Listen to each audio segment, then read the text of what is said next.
Welcome back. And as if by magic, Charles Tarbey has suddenly appeared in the studio. Welcome, Charles. Hello there, Chris. Arthur, have you got the latest numbers to beat Tom Panos? Well, I have, but I just wanted to correct Tom. Was it 96% he said?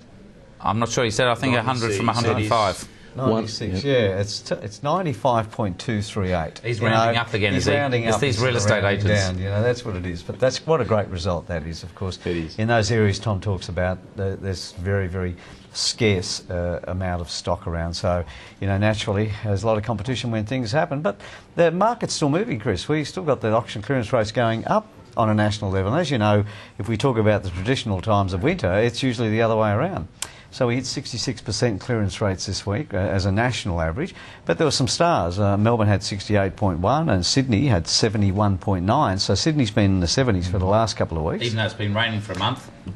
Even though it's been raining for a month. But that's got to change things, hasn't it? You'd think so, but when you've got, we always know in real estate, if people want to buy, your most genuine buyers will come out in the rain.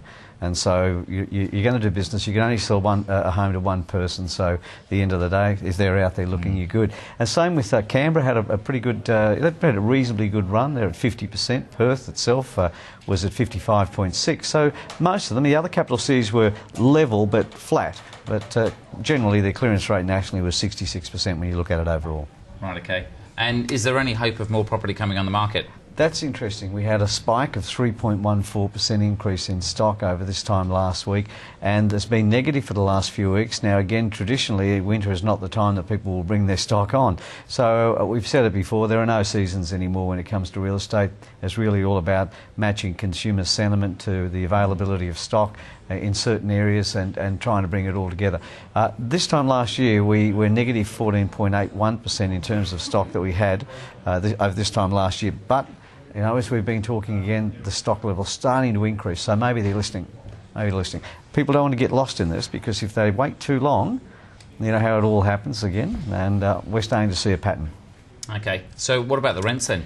They're not too bad. They're still steady. They're still moving from this time last year. They're still up in most capital cities. So Sydney's actually a better performer than most. But Perth, the one that was really going crazy, has been sitting in the 16s, the mid-16s for quite some time, whereas the Melbourne market slightly dipped, and they are probably 6.95% in terms of the amount of rent increases over this time in January last year when I started the charts. So on a national basis, 11.46 when you take in all the capital cities is what the rent has been climbing in that last period of time. And the vacancy rate's been playing around a bit, hasn't it? That's been moving around, but we've been watching that pattern moving into the threes a fair bit. Actually, Sydney, when you think about its rents moving higher, it actually had the highest clearance rate for the week, 3.77%, and the best performer was Perth at 2.44. But when you take in all of the capital cities across the country, we're sitting at 3.1% in terms of vacancy rate. So it's been under twos for a long time, and it's been going up and down into the threes now. We're starting to see a pattern there as well, Chris.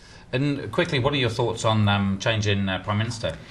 Yes, that's my thoughts. There you are.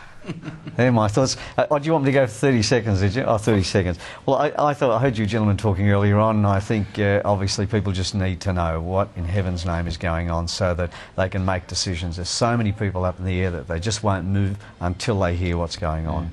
Good to see you both. Charles Tarbey, Arthur Chalaftis, thanks for joining us. Thanks for joining us at home as well this evening. Until next week, I'm Chris Gray. Good night.